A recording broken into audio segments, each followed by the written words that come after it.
হ্যাঁ, আমারে ধরে আনছেন কেন? হ্যাঁ, আমি কি দোষ করছি? আমি চুরি করেছি?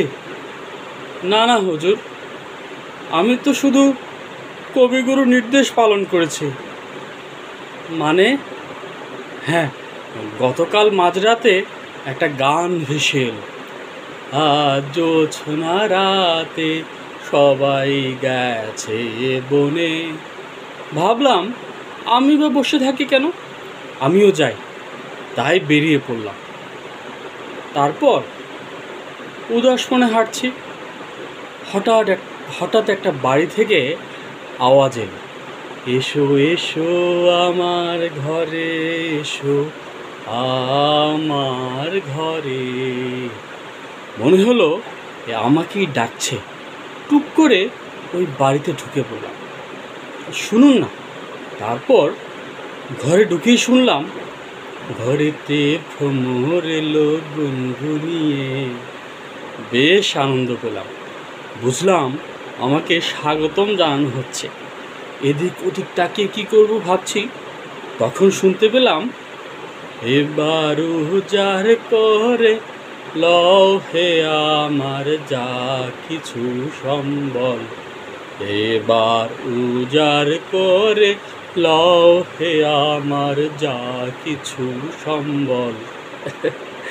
রবীন্দ্রনাথের আদেশ তো আর অমান্য করা যায় না।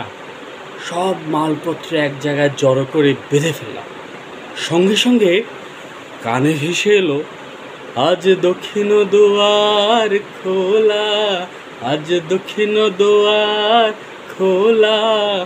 পেছনের দরজা দিয়ে যখন বেরিয়ে পড়লাম, তখন পেরোসিক পুলিশ এসে আমাকে ধরে ফেলল।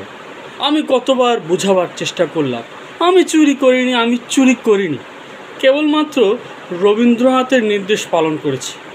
ওরা বোধহয় এই রবীন্দ্রনাথের নামটা বোধহয় চেনে না। আমাকে কোমরে দড়ি বেঁধে সোজা আপনার কাছে নিয়ে এসেছে ম্যাজিস্ট্রেট সাহেব।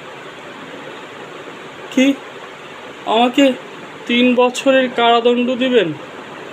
হ্যাঁ, এই বিষয়ে রবীন্দ্রনাথ বলেছেন, এ পথে আমি যে গেছি বারে বার, ভুলিনি তো একদিনও। জেলে থাকলে, হ্যাঁ, আমি রবীন্দ্রনাথকে বলবো, ভেঙে মোর ঘরের চাবি নিয়ে যাবি কে আমারে।